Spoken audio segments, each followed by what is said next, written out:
Salut chers amis et bienvenue sur le tutoriel concernant la mise en place d'une application de gestion budgétaire en utilisant le framework Platine. Si c'est pour la première fois que vous êtes venu sur cette chaîne, n'oubliez pas de vous abonner en cliquant sur le bouton s'abonner et cliquez sur la cloche de notification pour être notifié dès que nous mettons en ligne une nouvelle vidéo. Partagez la vidéo avec vos amis sur Facebook, Twitter, Telegram, WhatsApp, etc. Dans cette vidéo, nous allons présenter de façon globale le framework Platine. Nous avons vu dans la vidéo précédente l'introduction concernant notre tutoriel. Donc, dans cette vidéo, nous allons présenter de façon globale le framework PHP appelé Platine. Donc, le plan de présentation est le suivant. Nous avons généralité. Pourquoi un autre framework PHP vu qu'il y en a plusieurs qui existent actuellement. Nous allons présenter ensemble les fonctionnalités de ce framework, les prises à main et pourquoi le framework utilise la version minimum PHP 4, PHP 7.4.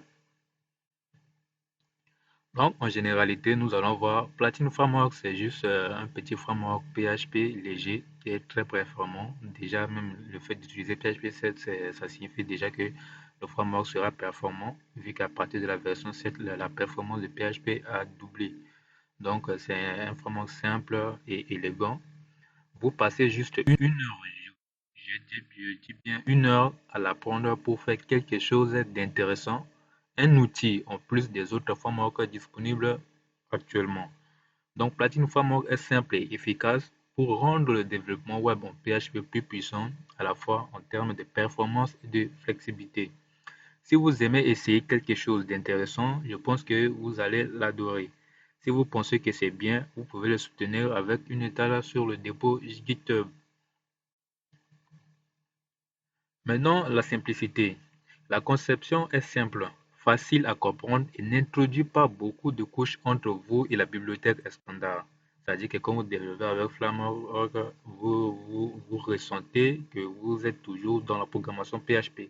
Parce que d'autres frameworks plus compliqués essaient de vous créer un nouveau langage au-dessus de PHP.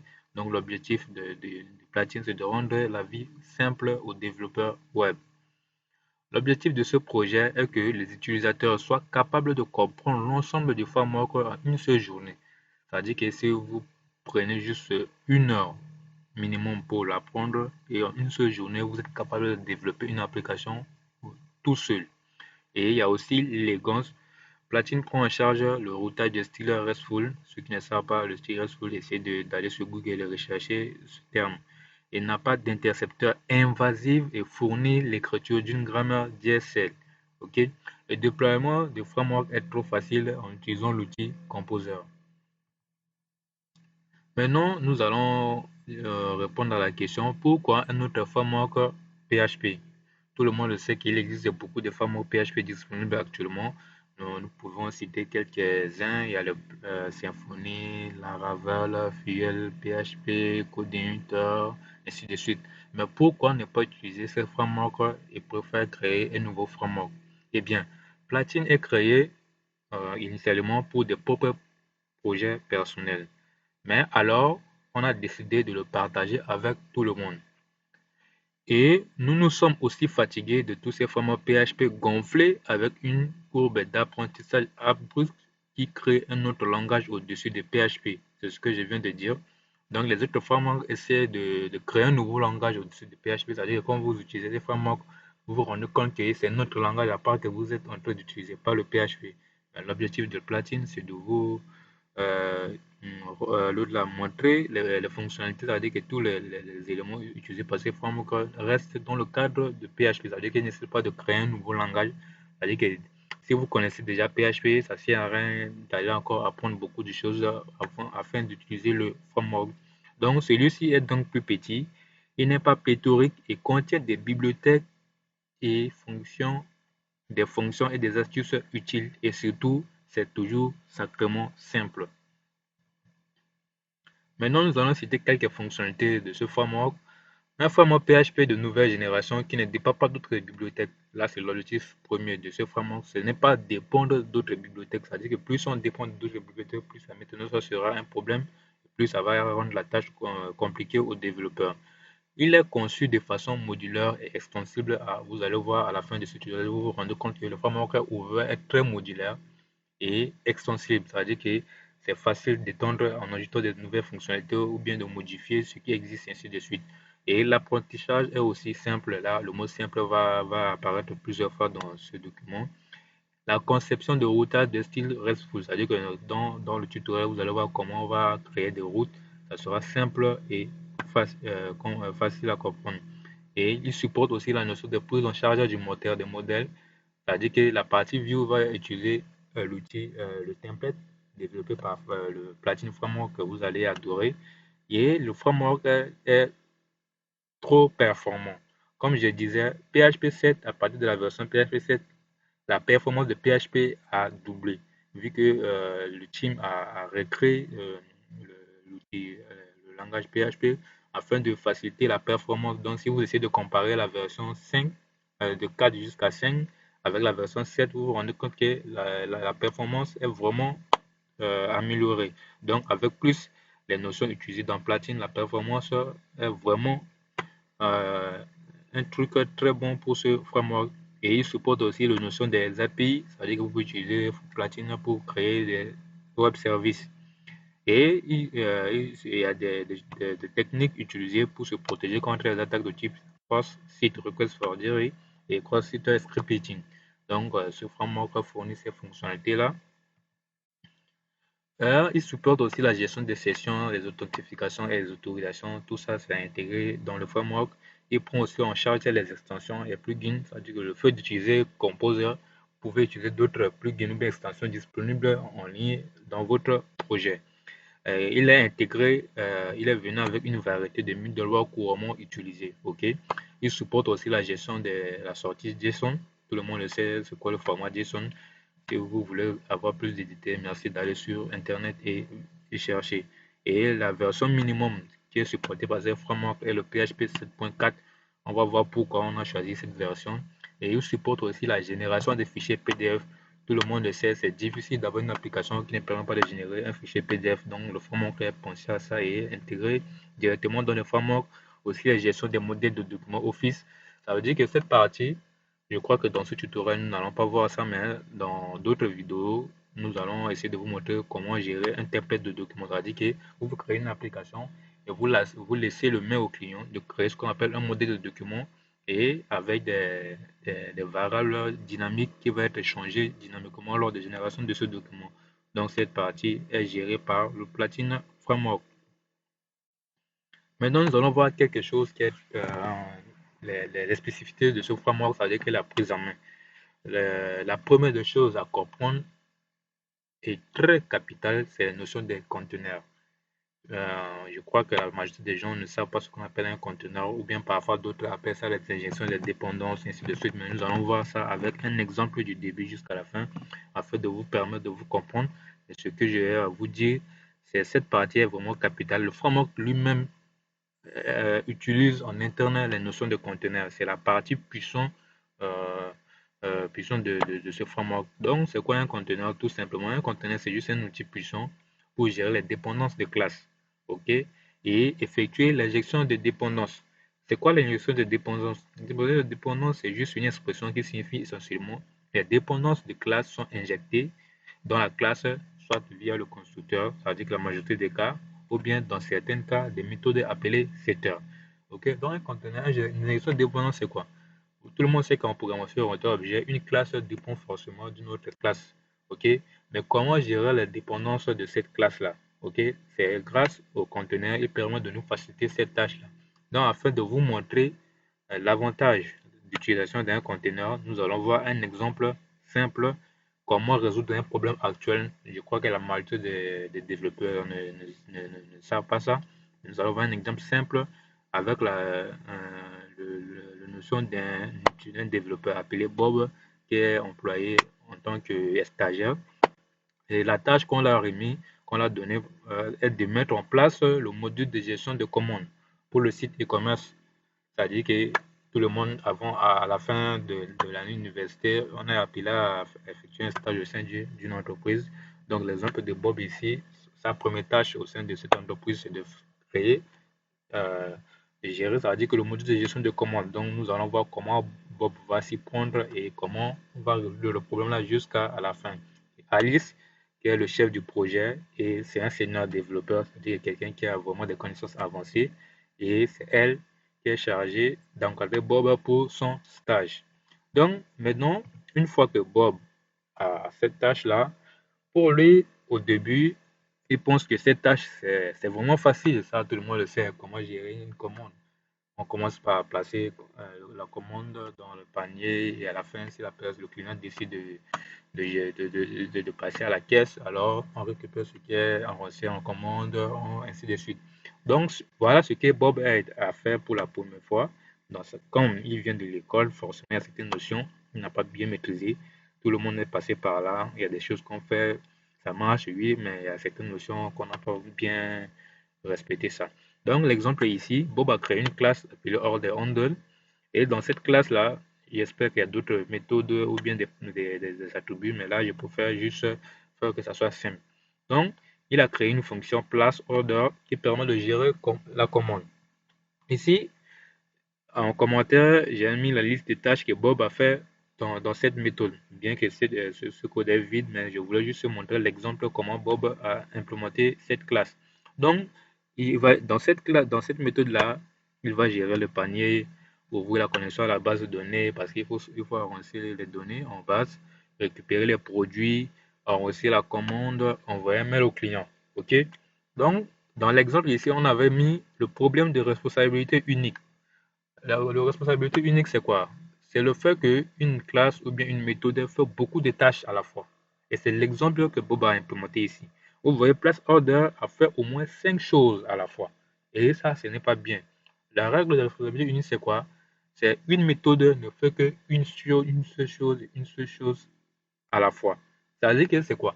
Quand on demande aujourd'hui, demain, de modifier cette méthode-là, l'impact ne va pas répertorier sur les autres méthodes d'une autre classe. Par exemple, dans ce cas, Bob a implémenté ça. Si on demande de changer, par exemple, le comportement du panier, alors Bob est obligé de revenir dans cette méthode et changer tout. Si on demande de changer la base de données, il revient, il change tout. Donc, une fois qu'il a fait cette classe, il soumet toujours à la validation comme dans un projet informatique. Quand tu es en stage, tu soumets à ton mentor. Et son mentor, c'est Alice. Quand Alice voit ça, il a dit, Bob, ok, voilà, ton programme fonctionne bien, mais voilà, il y a un problème qui se pose.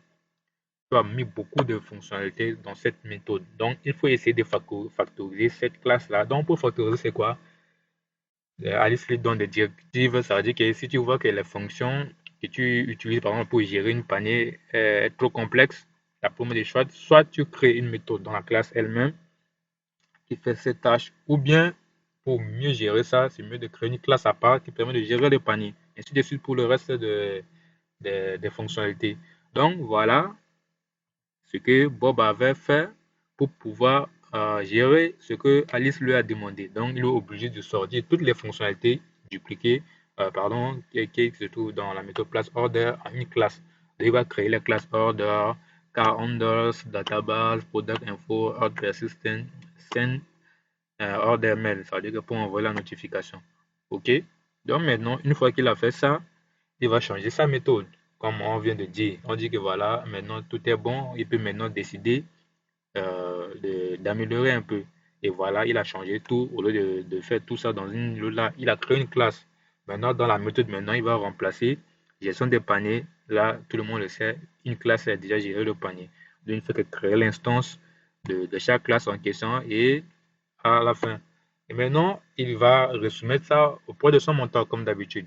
Maintenant, le mentor a vu ça, il a dit, ah là c'est bien, maintenant tu as créé des classes pour gérer chaque l'autre là. Donc ici, s'il y a un changement qui est survenu sur car handle, Bob n'a pas besoin de venir changer ça dans la méthode ici. Pourquoi? Parce que le changement c'est fait uniquement dans la classe car handle.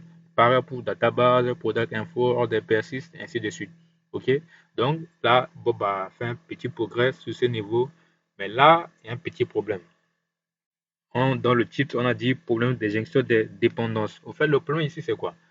Bob a créé toutes les instances de chaque classe dans la méthode class order. OK? Le problème ici, c'est quoi? Tout le monde sait que là, c'est bon et on ne voit pas le problème. Mais ce qui pose problème ici, c'est la modularité. Si demain on demande d'étendre, par exemple, une classe car handle pour faire ajouter ou bien l'autre là, faire un besoin spécifique, Bob est obligé de revenir sur cette classe pour changer l'instance de cette classe. Et à chaque fois qu'on détruit l'objet hors handle, on le détruit ensemble avec toutes les instances qu'il avait créées dans cette méthode-là. Donc Alice lui a dit, il faut trouver un moyen de sortir toutes ces instances-là de l'extérieur. C'est-à-dire qu'au lieu que c'est toi-même qui crée ça, quand quelqu'un voulait l'utiliser ça, la personne va avoir des problèmes. Supposez que s'il m'a envoyé cette classe, je voulais changer le cas on, c'est-à-dire étendre en utilisant l'héritage. Mais là, je suis obligé de venir dans place order pour changer ça. Or, c'est pas bon. Donc voilà, Alice lui a recommandé de sortir toutes ces classes-là, c'est-à-dire que les créer en passant, en utilisant ce qu'on appelle soit via le constructeur ou bien via les méthodes limitateurs, appelés les secteurs. Et voilà, Bob avait résolu le problème d'injection des dépendances là. Donc, au lieu de créer les instances maintenant dans place order maintenant, il passe les instances de classes via le constructeur. Et là, vous voyez certaines instances, ces classes ont été disparues. Je vais vous dire pourquoi. Donc, il reste uniquement deux classes dans order handle, dans order persist, c'est-à-dire qui permet d'enregistrer la commande, et send order mail qui permet d'envoyer le mail. Donc voilà, une fois que Bob a fait ça, et il a soumis ça auprès de Alice. Alice a dit, ah voilà, là c'est vraiment trop bon. Donc maintenant, pour créer l'instance de order handle, c'est facile. Ça veut dire que l'utilisateur lui-même, il va créer en fonction de ses besoins. Si on demande de changer l'implémentation d'une classe, ça ne va pas impacter le code de order handle. C'est juste l'implémentation qui change, mais ça va pour le temps impacter la classe elle-même. Et maintenant, ce que Bob a fait, c'est trop bon. Mais maintenant, voici l'exemple comment créer l'instance de carte de order handle, pardon. Order handle, c'est la classe mère de tout ce qu'on est en train d'expliquer. Donc, comment créer ça? Vous voyez, pour créer ça, car order handle a besoin de order persister et order mailer. OK? Order persister a besoin de product info en paramètre. OK? Product info, c'est une classe. OK? Product info a besoin de quoi? Card handle et DB. OK? Donc, pour créer l'instance de order handle, il faut créer les autres instances avant de le créer l'instance. Donc, on commence à créer le database, le car handle, le product info, order persister et mailer. Et maintenant, on crée maintenant order handle. OK? Donc, le problème ici, c'est quoi? Vous voyez, ça rend encore la tâche plus compliquée parce que pour créer une instance, il faut d'abord créer les autres instances dépendantes. C'est ça qu'on appelle la gestion de dépendance. Order handle a deux, order persiste et mailer. Donc, on dit que order handle a une dépendance, a des dépendances, order persiste et mailer, et ainsi de suite. Donc, là, on a vu, c'est le problème de construction des objets.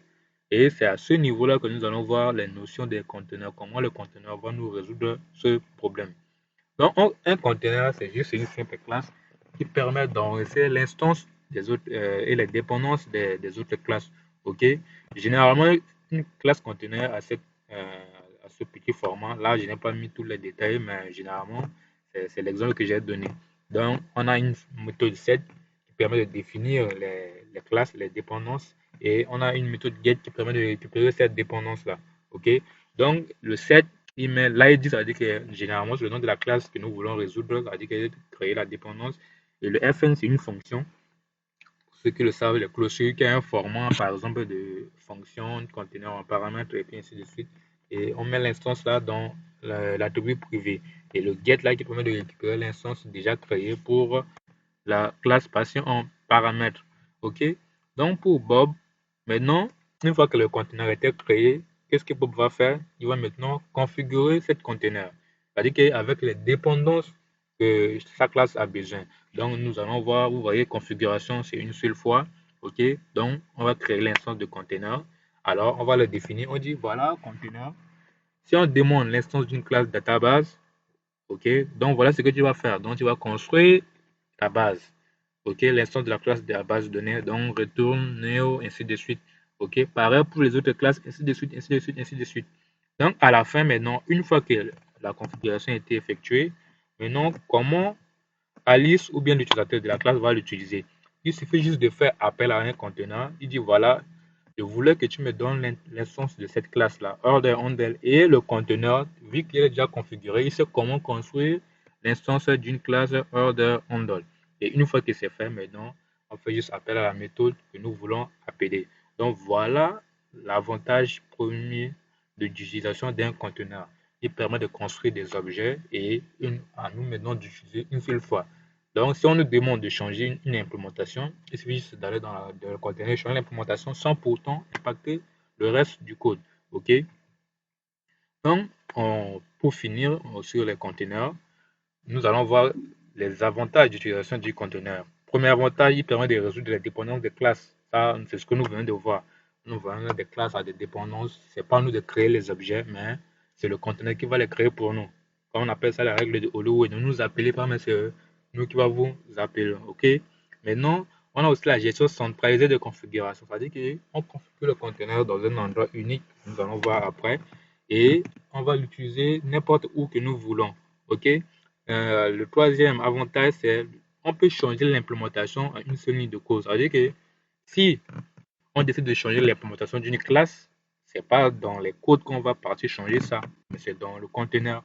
OK? Par exemple, ici, je reviens un peu en arrière. Je vois, si on demande de choisir l'implémentation de la classe database, ça veut dire que bon, pour l'instant, on a utilisé MySQL, mais si demain on dit aussi de passer en Oracle, on vient juste dans la création de l'objet database et changer ça en mettant l'implémentation de Oracle. OK? Et le reste du code continue à fonctionner. Donc voilà le troisième avantage et le plus des avantages de containers, c'est-à-dire qu'on peut changer l'implémentation en une seule ligne de code et rend le projet extensible au modulaire. C'est-à-dire quoi? Généralement, ce qu'on met dans les conteneurs, ce n'est pas l'implémentation concrète on configure dans le conteneur, mais plutôt les interfaces ou bien les classes abstraites. La plupart du temps, c'est les interfaces. Nous allons voir ça ensemble dans la suite du tutoriel. Quand on met l'interface, cela veut dire qu'on préfère rendre le projet extensible et modulaire. Si quelqu'un décide de faire une extension, il suffit juste d'implémenter cette interface-là. Et avec le conteneur, si moi je suis développeur, je trouve un module disponible et que je voulais l'utiliser, et si les implémentations données avec ce module ne me plaît pas, ou bien ne correspondent pas à mes besoins, alors moi-même j'implémente ce que je voulais, et il suffit juste dans le conteneur et changer cette implémentation par ce que j'ai implémenté. Et là, je vais utiliser l'implémentation que moi-même je veux sans pourtant aller dans les codes fouillés où on avait mis ça, ainsi de suite. Ça, c'est grâce au conteneur. Donc, voilà pourquoi quelques comment on appelle, petit béaba sur les notions de conteneur, mais je vous assure que dans la suite du tutoriel, nous allons efforcer de vous montrer en détail comment utiliser ça, ainsi de suite. Maintenant, nous allons voir ce qu'on appelle le service provider qui est lié aussi au conteneur. On avait vu comment configurer un conteneur, mais où précisément dans chaque application, on va configurer les conteneurs. C'est ce qu'on appelle les services providers, c'est-à-dire que fournisseurs des services. Donc, les fournitures des services, appelés service provider en anglais, sont le lieu central de tous les processus de bootstrap d'applications Platine. Vous voyez, votre propre application ainsi que tous les services de base de Platine sont bootstrappés via des fournisseurs de services. Ça, c'est la notion fondamentale. Les services providers sont les centrales de toutes les configurations de Platine Framework. OK? Sans les services providers, le framework ne fait pas fonctionner. Parce que c'est dans les services providers qu'on vous configure tout ce qui est nécessaire au bon fonctionnement du framework. OK? Mais qu'attendons-nous par bootstrapper? Au fait, en général, c'est juste l'enregistrement des classes, c'est-à-dire les services que nous voulons utiliser dans notre application, dans les conteneurs. Les écouteurs d'événements, les middleware, les commandes et même les routes. OK? Donc, les fournisseurs de services sont l'endroit central pour configurer votre application. OK? Maintenant, c'est quoi un middleware? Platine est venu aussi avec les notions de middleware. Si vous ne savez pas, un middleware fournit un mécanisme pratique pour inspecter et filtrer les requêtes HTTP entrant dans votre application. Par exemple, Platine inclut un middleware qui permet de vérifier si l'utilisateur de votre application est authentifié. Si l'utilisateur n'est pas authentifié, le middleware redirigera l'utilisateur vers l'écran de connexion de votre application. C'est ce que nous faisons d'habitude. Cependant, si l'utilisateur est authentifié, le middleware permet à la requête d'aller plus loin dans l'application. Enfin, pour comprendre simple, un middleware, c'est juste, on peut dire, un policier, ok, le policier qui permet de vérifier une pièce d'identité par exemple. Tous les passants qui vont passer, il va vous demander votre pièce d'identité et dit montrez-moi votre pièce d'identité. Si vous avez le pièce d'identité, ok, vous pouvez passer, ainsi de suite, ainsi de suite. Mais si vous n'avez pas de pièce d'identité, alors le policier décide de ce qu'il y a à faire. C'est la même chose pour un middleware. Dans un middleware, actuellement, ce principe, vérifier la requête. Et si la requête satisfait une condition, alors elle répond en fonction des conditions. Donc, nous allons voir l'exemple de quelques middleware que Platine nous a fournis. Et nous-mêmes, nous pouvons aussi créer notre propre middleware. OK? Maintenant, nous allons voir pourquoi nous avons utilisé PHP 7.4 par les autres versions de PHP inférieures. OK? Si vous essayez de comparer en commençant de PHP 5.6 jusqu'à 7, vous allez voir beaucoup de différences. OK? Maintenant, de 7 à 7 plus 4 aussi, il y a aussi des nouveautés. OK? Mais dans notre exemple, nous allons voir les nouveautés de PHP 7.4. La première nouveauté, c'est les typages des propriétés d'une classe. Je crois que c'est cette partie-là qui nous a, donné l'idée de commencer à utiliser la version 7.4. OK? Pourquoi? On avance encore dans les propriétés du code PHP. Il est désormais possible de typer les propriétés d'une classe. OK? Qu'est-ce qu'on avait reproché en PHP? OK? Depuis la version 5.6, depuis PHP est un langage typeless, ça veut dire que ce n'est pas un langage strictement typé. Et ce comportement a fait de PHP un langage, comment on l'appelle, qui peut, dirais qui est comparé à Java, qui est un langage hautement typé, c'est-à-dire que le typage fort, ça peut nous éviter de créer ce qu'on appelle un bug en production parce que les types de données que PHP lui gère de type dynamiquement. C'est-à-dire que une variable à un moment donné peut changer de type en fonction des valeurs qu'on va lancer. OK? Or, grâce à PHP 7.4, il est possible maintenant de typer maintenant les propriétés. Donc, dans l'exemple ici, vous voyez la classe utilisateur. Nous avons public int, le ID, public string, le S-number. Donc, si vous essayez de créer cette classe et que vous appelez ID en 1, ça va marcher parce que c'est un entier. Mais si vous essayez d'affecter une chaîne de caractères à cet attribut, ça ne va pas marcher, ça va créer une erreur. Donc, cet exemple-là nous a vraiment plu, raison pour laquelle nous avons décidé de choisir PHP 7.4 comme la version minimum du framework Platine. OK? Maintenant, le deuxième avantage, c'est-à-dire que le deuxième changement, c'est ce qu'on appelle la fonction anonyme. OK? Il est vrai que les fonctions anonymes de PHP ne sont pas très agréables à lire. La communauté a décidé de faire quelque chose pour améliorer ce point. OK? Sur les anciennes versions, pour créer une fonction anonyme, on met fonction, allez, use, ainsi de suite. Maintenant, à partir de version 7.4, il suffit d'utiliser le mot-clé fn, comme en JavaScript. On met fn, et puis si c'est une seule instruction, on met directement le flèche, ou bien s'il y a plus d'instructions, on met de l'accolade. OK? Donc, c'est ça le deuxième avantage, le deuxième changement de PHP 7.4. Et le troisième, c'est l'insertion et fusion de tableaux. C'est-à-dire qu'on peut éclater un tableau sur un autre tableau. Il est désormais possible de dépiler les valeurs d'un tableau dans un autre tableau. On me pose la question, c'est quoi dépiler un tableau? C'est juste d'utiliser les syntaxes là, les 3 points là, qui permet de dire que prends tous les valeurs de ce tableau et tu mets à partir de la troisième position de ce tableau. C'est-à-dire que ce tableau, à la fin, va produire banane, pastèque, pomme, poire et puis kiwi. OK? Donc, c'est ça qu'on appelle dépiler un tableau en PHP. Donc, ça, ce sont les nouvelles fonctionnalités de PHP 7. Avant, on ne peut pas le dépiler directement dans un tableau, dans un autre tableau. Maintenant, à partir de PHP 7.4, nous allons vous dépiler un tableau. C'est-à-dire que, comme si tu prends toutes les valeurs là, tu mets dans un autre tableau. OK? Au lieu d'utiliser le array manager, ainsi de suite. Un autre changement, c'est ce qu'on appelle les séparateurs dans les valeurs numériques.